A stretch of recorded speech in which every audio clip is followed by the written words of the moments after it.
Okay? Sige po, dahan-dahanin natin. Paano po ba ngayon nagsasubmit ng DOLE ERS o reporting? Ano muna natin dito? Okay? Cancel ko muna po ito. Okay? Yan.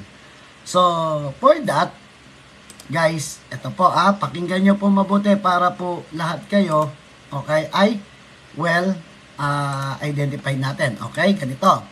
Gagawin nyo ngayon, kapag kayo po ay bago po, okay, mag-a-apply, ganito. I-click nyo DOLE ERS login. Ayan, DOLE ERS login po muna kayo. Kapag ka DOLE ERS login nyo, ilalag nyo to. Ayan, para kita nyo ha. Ngayon, kapag ano po yan, bago pa lang kayo, DOLE ERS login, magagawa kayo ng registered. Magre-registered muna kayo. Kunyari, ayan. Pag nag-registered po kayo, kailangan hihingin nyo po sa inyong company yung classifications, company TIN. Ito, company TIN. Company SSS. Hindi po personal SSS nyo, ha? Okay? Ngayon, kunyari, ito po, name of your establishment. Kunyari lang ha, gawa tayo. Okay? Ang name ng establishment nyo ay Bravo. Kunyari lang ha. Ito, Bravo. Okay? Yan, Bravo. Okay, yan. Tapos yung building. Kunyari, ang address ay Caloocan. Kunyari lang po ito ha. Tapos, ang NCR National Region. Okay? NCR po ang natin. Hahanap ka nga yan. First district pa, second district. Ang Caloocan ay third district. So, ayan. Anong municipal? Click mo yung Caloocan. Ngayon, anong barangay? Hahanap ka ngayon kung anong barangay dyan. Okay? Isa-search mo sa sa kung alam mo yung barangay, barangay 1 ba, 2, 3, 4, 5, 6, etc. Tapos, i-click mo ngayon, pangalawa, yung nature of business. Okay? Construction po ba ito o anything po? Pag wala po dyan, ang lalagay nyo, others, service activities. Okay? Ngayon, pagkatapos po nyan, anong major product? Ano po ba? Construction po ba? O anything po? Napaka-importante po kasi, yung details of information ay naandito. Okay? Ngayon, select mo ngayon, branch po ba to o head office? Kunyari, sa office ang ginagawa mo, head office. Kunyari, sa constructions, another project nyo, branch po lagay nyo. Okay? Tapos, hihingi nyo yung TIN. TIN number po no, ng inyong company at yung SSS. Okay? Tapos, gagawa ka ngayon ng password. Paggawa mo ng password, tandaan mo ha, tandaan nyo yung password. Tapos, select nyo yung option. Okay? Igagawin mo, wala ka namang babayaran, hindi naman to Rule 1020, i-others mo. Yan. Tapos, specific payment, wala, none. Tapos, yung select mo, teka lang, may virus. Okay? Select mo, since kailan ba? O other priors natin. Since once payment method, wala po tayong method nyan. Ngayon, dito, ilan? Kunyari, ang tao mo ay 10, male. Dapat magkakatumbas dito, ha? Ang babae ay 2. Ang total mo ay 12. Ilan yung managerial? Siyempre, sample natin, isa. Kunyari lang, supervisor ay isa. Para po ngayon, rank and file mo, ilan? Siyempre, rank and file mo, 10. Para, magkatugon dito at dito. Yan po. Tapos, choose ka ngayon, business permit ba o anything, ida-download mo. Okay, yung business permit po, dito nyo. Kaya hihingin mo sa company nyo yung business permit, yung SSS at yung TIN number. Tapos, ito, government ID ng owner o representative. Pwedeng si safety officer or pwedeng mas maganda kung ang inyong management. So, sample natin, nakapag-login ka na, ganito na po lalabas. Login ka ngayon, ayan na. Huwag niyong kakalimutan, ulitin ko ha, pag nag-login kayo, tandaan nyo itong NCR po ba o anything po, tas yung password nyo. Tapos pag nag-login ka, ayan na. Ngayon, dito ka ngayon.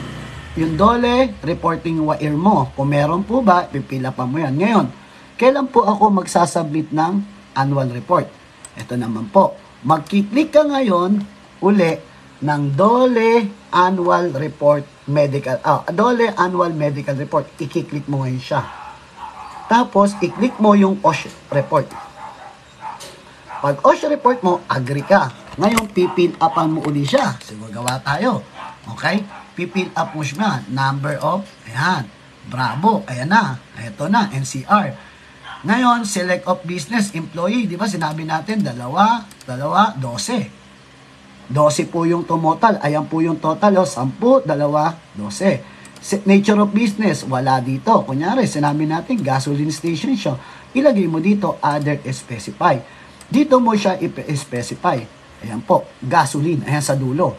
Gasoline. Okay? Tapos, name of safety officer. Kunyari, ito, ang safety officer natin, pangalan ay Rose. Ayan. Ngayon, yung contact number niya. Tapos, yung email address niya. Ayan, ginawa natin. Dito, mag-choose ka. Ito. I-choose mo ngayon. Ano ba yung i-report mo? Company OSH program po ba? Annual medical report po ba? Okay, yan. Ano po natin ito. Okay? Tapos, ito po yung natin. Pag OSH program, i-attach mo. Tandaan mo ha, 10 MB. Ibig sabihin yung Comprehensive Safety Health Program na binigay sa iyo ng kumpanya, yung ay ng DOLE form, yun yung pipill up nyo. I-scan nyo lang po yun. May pirma po ng ating pong top management and inyo. O kung annual report naman, yan po, i-attach nyo po dito sa pinakababa. Okay? Yan, ayan po. Ngayon may nagtatanong, Sir, paano po ba nakakakuha ng template niyan? Wala po kayong hihinging template kundi dito sa ating pong natin. Wala pong template po ito. Search lang DOLE ERS at OSH reporting. Yan po yan. Wala pong template na kailangan dito. Kasi, unang-una, downloadable naman po lahat. So, yun po yung ibig sabihin natin. Downloadable. So, gagawin nyo, kukunin nyo lang, i-attach nyo. Okay, mag-sample tayo ng isang attachment. Okay, sige po. Para ano ba yung AMR? So, browse tayo ng AMR. Okay, AMR. Teka lang ha. Hanap tayo ng AMR.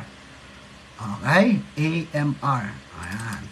Ayan. Ito, AMR. Ayan. Kunyari, AMR 2024. Pag inattach nyo po siya, okay, saka nyo i-click next. Ayan. Ito po. Isasubmit nyo na ngayon. Submit. May lalabas po dyan. Ito po. Ano ang gagawin nyo po doon? I-scan nyo po. O snip tool para save. Para i-attach nyo na po doon sa inyong reporting requirements. Okay? Wala po ditong wala po. Ang template po kasi natin, katulad po nito. Sige. Click tayo. Sabi mo dito, kailangan mo ng CHSP. CSHP. Ayan. CHSP. Ay, hindi po ito. Okay, ayan po. Ayan o. Nandiyan po mula February 1, July 2023. Dapat alam mo na yung mga form. CHSP form. Template. CHSP checklist. Yan po yung kailangan. Nandiyan po yan o. Nandiyan po yan o. Kapag po magpapile po kayo, ito na po yung filing natin. Kapag po residential, ito po. Kaya nga po dyan, private and project service po natin, downloadable naman po yan. Ngayon, mag-download po tayo ng comprehensive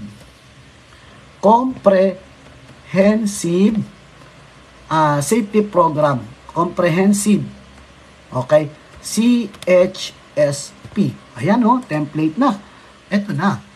Okay, Construction Safety and Health Program, CHSP program. Ayan po, da-download mo na lang. Okay, pag dinownload mo ito, ayan po yan, mataraga lang po. Ayan, 13 page. Ayan po. Ito po ang lalabas, Ayan, ayan po ang lalabas. Yan po, napaka-importante na alam natin yung mga reporting. Kasi, ayan po, sample natin bigay natin yung sample na lalabas. Ito po. Okay? Several times, didiscuss na natin to sa ating pong FB page. Okay? Kahit sa YouTube, meron po to. Pero, kailangan ito ay ida-download mo through dito. Saan mo paano mo ida-download? Ito po, i-click nyo po ito. Yan, i-click nyo po yan. Tapos, mada-download po yan. I-convert nyo na lang po sa Word. Okay? Meron naman tayong I Love PDF. Yan po yan. Napaka-importante. Huwag nyo pong kakalimutan, ito po, kapag naging successful po yung inyong CHSP applications, yung inyong AMR, kasi lalabas po dito, ito na po yung AMR. Yan po. Gagawin mo, i-scan mo po yan or ikakopy o pupiprint mo, yun na po ang magiging proof of evidence mo kung nagko-comply po yung company nyo. Ngayon, sino ang madalas gumagawa nito? Pwede pong si safety officer, pwede pong si first aider, pwede pong si nurse, or in the part of admin, pwede naman po ang admin. Pero mas maganda, okay, safety team po ang gumagawa natin. And syempre, through what? To the reference also ng ating team. Kasi kailangan natin ng man-hour dyan. Right? Kasi bakit? Sample na lang natin. Ito. Okay, magpakita tayo. Okay, yung ginawa ko. Ayan, katulad po ng AMR. Okay, ayan po. Sample natin. Ilan ba yung manpower nyo? Okay, katulad po nito. Ito po. Sample natin. Ito po, kunya, ano lang naman to, Okay, pattern lang. Okay, total number of employees, 12. Ilan yung naging man-hour mo for this year? Kaya nga po, sino gumagawa po nito? Di ba hindi naman po tayo? Madalas po, timekeeper natin. So, with timekeeper, okay, nandito rin po yung pangalan. Ayan po, Okay, yung ginawa natin, Bravo, gasoline, etc. Ayan, ayan yung ano natin. Okay, meron din tayong, ito, kasi the BIR, kunyari lang, ano natin, ayan. So, nandiyan po, ito rin po, yung tinatawag na RHO reporting. Owner, safety officer, first aider, at yung mga team. Okay, yan po yan. Napaka-importante, no, na andito po. Kumbaga, na i-deliver natin siya as part of our annual reporting. Okay, balik natin kanina sa form natin. Ayan. Okay, para po ito, CHSP template. Comprehensive po ba ginagawa natin? Building po ba? Or 2 stories? Ibig sabihin, pang 2 stories po ang inyong i-comply. Yan po yan. Baka po may katanungan po kayo, please, bago tayo it's, basic lang po ito, ha? Yan po, hindi po natin ma-discuss ngayon lahat. Okay, kasi yung gusto lang naman natin, matulungan natin yung ating mga kapwa safety officer to comply. Kasi kung ikaw ay mag-a-apply as a practitioner, ikaw ay mag-a-apply, kung tatanungin ka, okay, paano ba gumawa ng inyong annual reporting? Okay? Sabi, pwede daw po ba mag-submit ng annual reporting? Yes po. Ang submission po ng ating annual reporting ay mula January 30 hanggang March 30. So, yun po yan. Wala na po tayong dahilan para sabihin, sir, hindi ako makapunta sa DOLE. Ngayon po kasi, si DOLE o Regional DOLE Office po natin ay hindi na po sila nagre-receive po ng DOLE reporting. Kung saan po kayo, kaya nga po nandyan po yung natin, kung saan po kayo nasasakop. NCR po ba kayo nasasakop? Caloocan po ba? Pasay po ba? Etc. Okay, doon po kayo magpapasa. Yung OSH program po ba, same due date ng CHSP? Yes po. Okay, naandun po yan. Ayan po, Kung a-apply ka po ng OSH program, dito nyo po ilalagay. Ayan, Company OSH program. Right? Gagawin mo ngayon, i-scan mo siya, tapos i-attach mo siya. Kasi, ang kailangan po, ang OSH program po natin, nakalagay po dyan, ito ito po. Ayan. Ano ang nakalagay? Attachment. Alam po, tanggalin natin to. Ano ang nakalagay? Dito po. Basahin natin po sa gilid. Ayan. Sorry Ayan. Attach po ng CTNL program natin ay not more than 10 MB. Ito po, 10 MB. Okay? Yan, okay. Yan natin po. So, makikita, ayan po. Ayan. Attach po. Ayan, okay. Ayan, siyan po. Mapapanood nyo po yan, okay. Attach po yung file po natin o maximum allowed po kasi ng file natin ay 10 MB. So, ibig sabihin, yung comprehensive, ito pong comprehensive, tanggalin natin. Ito pong comprehensive CTNL program nyo, okay, ay dapat po na i-compress. Ito po siya. Ito yung comprehensive, pipil up mo siya, kung mga e-edit mo, ayan po, yung name, establishment, etc. Okay, ayan po. Napaka-importante kasi no, na alam natin, ito po, katulad po na nakalagay dito. Okay, composition of construction safety and health committee, no, nandyan yung project manager mo name, no, nandito po yan, nandyan po yung pangalan ng inyong project manager. Lahat po yan ay nandyan po. Even your engineer, your safety officer, even your first aider, nandito na po. Ida-download nyo na po yan. At yung mga emergency personnel nyo. Okay? Yan po yan. Napaka-importante kasi para doon lang po tayo. Hindi na po tayo pwede kasing sabihin na, sir, wala kasi kami time pumunta sa DOLE. Hindi nyo na po kailangan pumunta sa DOLE. Nakakaintindihan? Or sa inyong natin. With this webinar kasi, kapag po pinano yan, ito na po yung inyong magiging template. Okay, nakakaintindihan? Ayan po. Pakitandaan po yan po yung ginagawa nyo template webinar. Okay, on the OSH program natin. Ngayon, ano sabi? Okay, later po, papakita natin. Ito po, yan.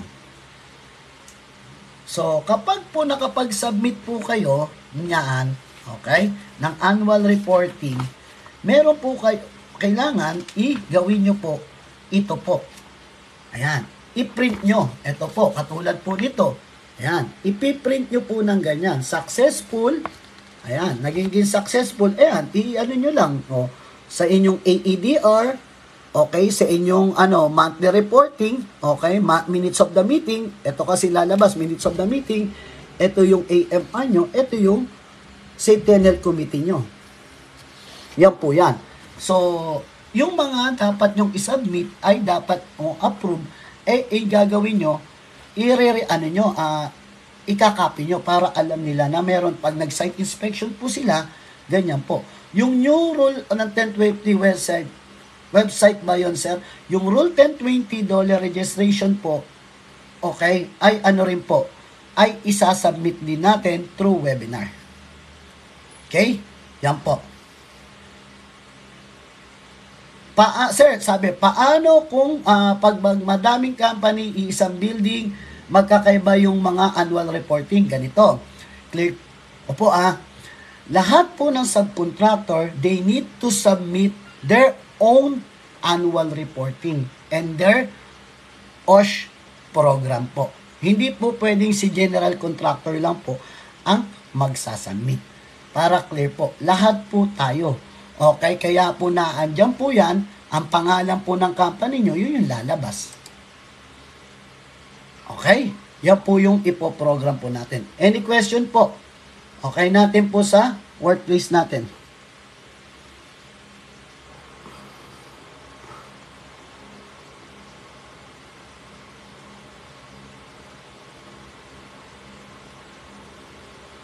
Baka may katanungan po, pwede nyo pong dito.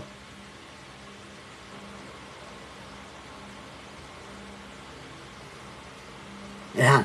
Paano daw kung sa mall? Ayan, di ba? Nagtatanong. Sir, paano kung maliit na establish kami? Paano mag-mall? Pag mall, ganun din po. Magpapile din po kayo ng DOLE ERS kahit sa mall para dito. Mag-a-apply din po kayo dito. Okay? Yan. O natin po sa workplace natin. Okay? Para po sa ating pong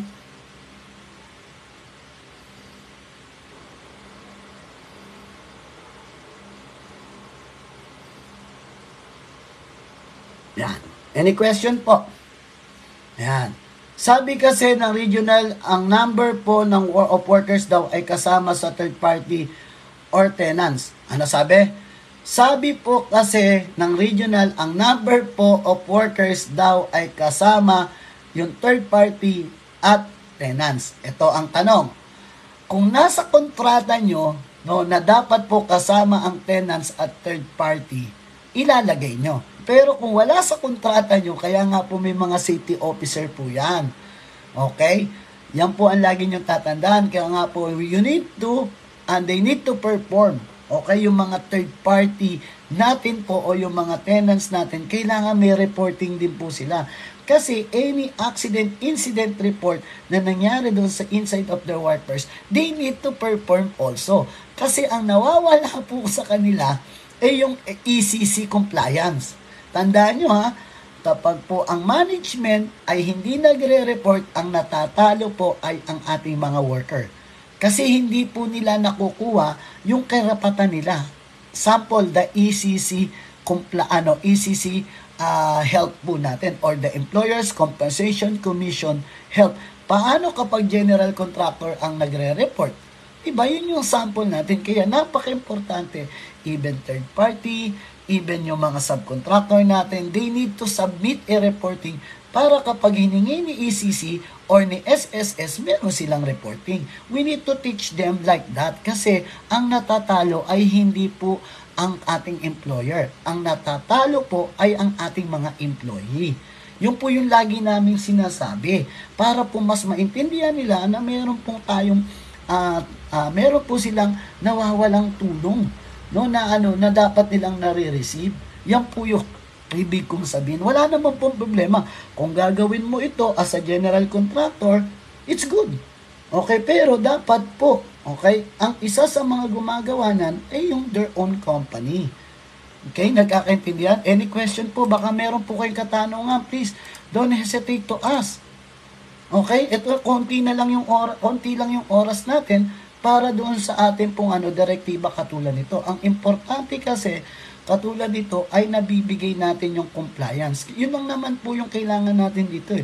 Mabigay natin o matulungan natin yung mga tao o yung mga ating management sa compliance ng DOLE to eliminate the penalties or to eliminate yung tinatawag nating negative effect sa workplace natin. Kaya we need to advise them what is the corrective purpose of this reporting and to understand them na may mga legal requirements tayo that we need to follow. Kailangan ma-follow natin ito para saan? Sa reference natin para mabigay natin, madirektibahan natin at ma-communicate natin. Sabi nga natin, no, we need to act as advisory capacity. Sir, yung rule 1020, sir, one-time process lang siya, ilang years yung renewal. Ito po. Okay, the rule 1020 o DOLE registration, clear ko po wala po siyang expirations. Wala po siyang expiration. Ma-expire lang siya o magre-renew ka lang unang-una kapag bago na yung boss mo. Iba na yung boss. Pangalawa, maglilipat ka ng establishmento. Lilipat ka ng ibang area, siyempre, nandun po yan. Okay, nandyan po yung ating pong, ayan, okay. Uy, Sir Asdi, good morning. Ayan, yung po natin po, ayan. Napaka-importante po kasi, no, na ito ay nadidiscuss natin. At ito ay napag-uusapan natin. Okay, kasi yun naman po ang target natin dito to help our city officer para doon sa compliance ng ating pong OSHA requirements. To what? To eliminate the penalties. Okay, yun po yung lagi nating sasabihin. To eliminate the penalties, kailangan alam natin ano po ba yung mga legal requirements katulad ng mga DOLE reporting, DOLE compliance, o anything po. Yung po yung hinihingi ng ating pong natin. Sana po, ito, pwede nyo po itong ibigay sa inyong top management para maging guidance. Okay? Yung subcontractor po ba, sir, need gumawa ng CHSP prior to submitting annual or monthly report? Ayan. Tandaan nyo even subcontractor o trade contractor, they need to submit their own CHSP. Ang pagkakaiba lang po, they need, hindi na po nila o kailangan magpa-approve. Kailangan sila rin ay nakakapag-comply inside of our RA 11058 OSH standard. Hindi po porket, hindi sir, hindi ako magsasamit kasi subcontractor lang po ako, trade contractor lang po ako. Mali po yun. Okay? Yan po yan. Napaka-importante na kailangan, even you are subcontractor, even you are trade contractor, you need to comply what is mandated inside of the occupational safety and health standard. Okay? Papalitan nyo ang Rule 1020 pag nag-iba ang safety officer po ninyo or papalitan ang representative ng employer. Mali po. Magpapalit lang po kayo ng OSH program reapplying ng DOLE registration kapag po iba na yung employer. Kahit sinong safety officer po ang i-assign nyo dyan, hindi po kayo magre-reapply ng Rule 1020. Magre-reapply lang kayo ng Rule 1020, tandaan nyo ulit kapag po bago na ang inyong employer, okay, employer name, pangalawa, kung lumipat po kayo ng establishmento. Okay, yun lang po ang dalawang guidelines po natin. Okay, para po mag-renew o mag-refile, refiling ng inyong Rule 1020. Kahit po bago yung staff nyo, bago yung safety officer nyo, hindi nyo kailangan po mag-file ng Rule 1020. Okay?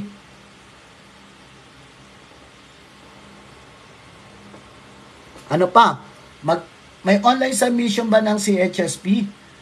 Yung CHSP po ba ay may online po ba na submission? Meron po, sir. Meron po, kanina po diniscuss ko natin, na OSH program meron po. Okay? Yan. Yung CHS po ba ay used for different project? Ito po ba ay per project? Ang sagot, yes po. Ang CHSP po ay per project. Okay, hindi po porket, sir, meron na kaming CHSP sa head office. Yan po yan. Meron na akong CHSP sa head office, hindi po ganun. Okay? Yan po. Kakaintindihan? Yan. Para po sa natin. Okay? Para po sa kaalaman natin. Okay? Sige po. Kung walang katanungan, okay? Yun na muna po ang ating pong natin sa ating CHSP. Okay? Or yung submission po ng ating DOLE reporting. Okay?